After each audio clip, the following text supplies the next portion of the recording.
Ground पर कोई work नहीं होता है। ठीक है, मैं मानता हूँ ऐसा होता था, लेकिन ये अब का भारत है, अब ऐसा नहीं होता है। अगर होता है तो इसको सुधारने का प्रयास किया जा रहा है। आप जेवर एयरपोर्ट को ही ले लीजिए।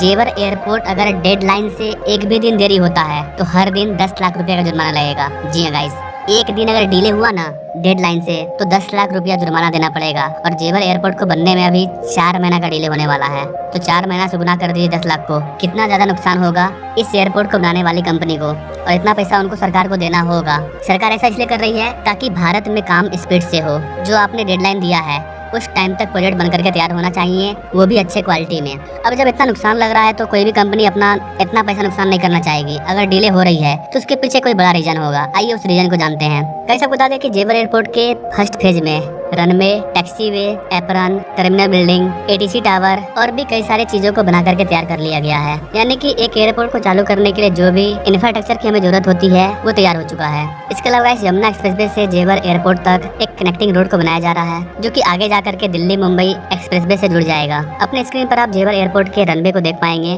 जो कि 3900 मीटर का है, यानी कि करीब करीब 4 किलोमीटर का।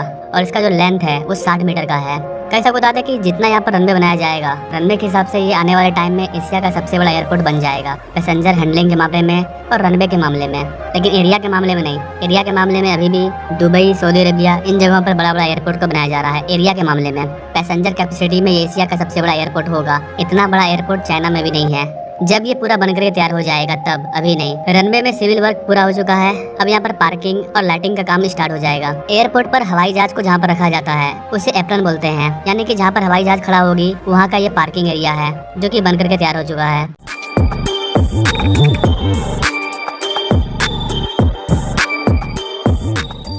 एप्रॉन और रनवे के बीच में बनाया जाता है टैक्सीवे। जेवर एयरपोर्ट में रनवे, एप्रॉन के साथ साथ टैक्सीवे का काम भी लगभग पूरा होने वाला है। अब बात करें टर्मिनल बिल्डिंग की, तो वह जेवर एयरपोर्ट के टर्मिनल बिल्डिंग का काम काफी तेजी से चल रहा है। टर्मिनल बिल्डिंग के छत पर स्टील के स्ट्रक्चर को तैयार किया जा रहा है। जब टर्मिनल बिल्डिंग तैयार हो जाएगा पूरा, तो ये कुछ ऐसा दिखेगा।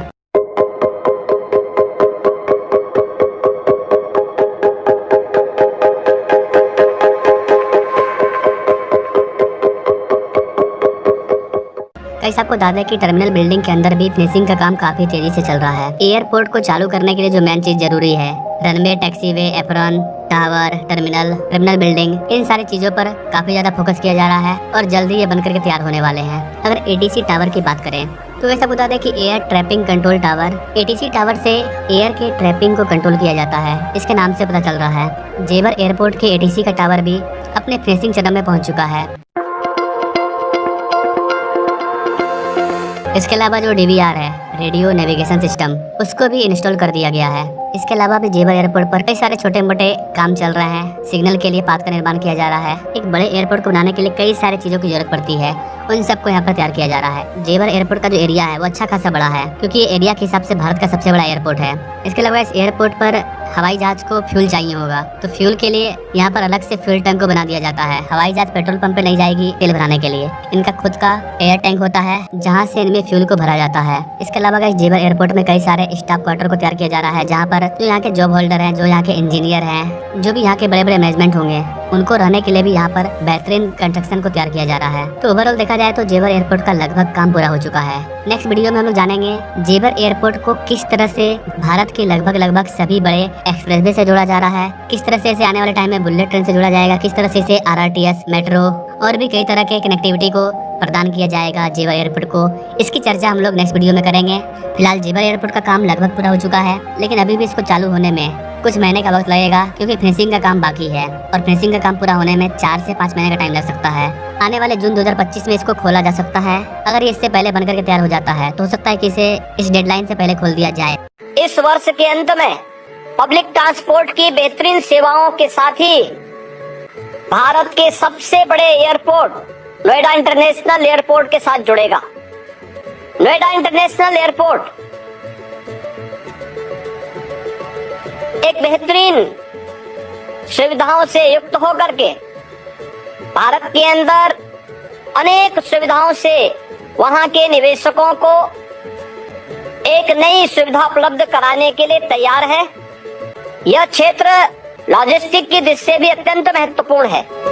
इसको लेकर के कोई बड़ी अपडेट आती है तो उस पर मैं अलग से सेपरेट वीडियो ला दूंगा। बाकी आप भारत के सबसे बड़े एयरपोर्ट जेवर एयरपोर्ट के बारे में क्या कहना चाहते हैं कमेंट करें, और ऐसे ही इंटरेस्टिंग प्रोजेक्ट अपडेट के बारे में जानने के लिए हमारे बेल आइकन को जरूर दबाएं। नाउ थैंक्स फॉर वाचिंग, मिलेंगे नेक्स्ट वीडियो में, तब तक के लिए जय हिंद।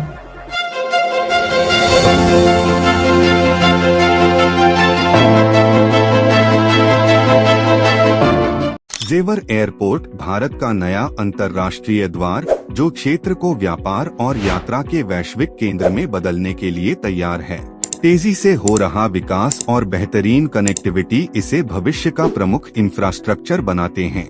जेवर एयरपोर्ट से कुछ ही मिनटों की दूरी पर है SSR ग्रुप की श्री श्याम टाउनशिप। यहाँ पाएं बेहतरीन लोकेशन पर प्राइम प्लॉट्स, जहाँ विकास और शांति का संगम है। आज ही निवेश करें और भविष्य को सुरक्षित करें।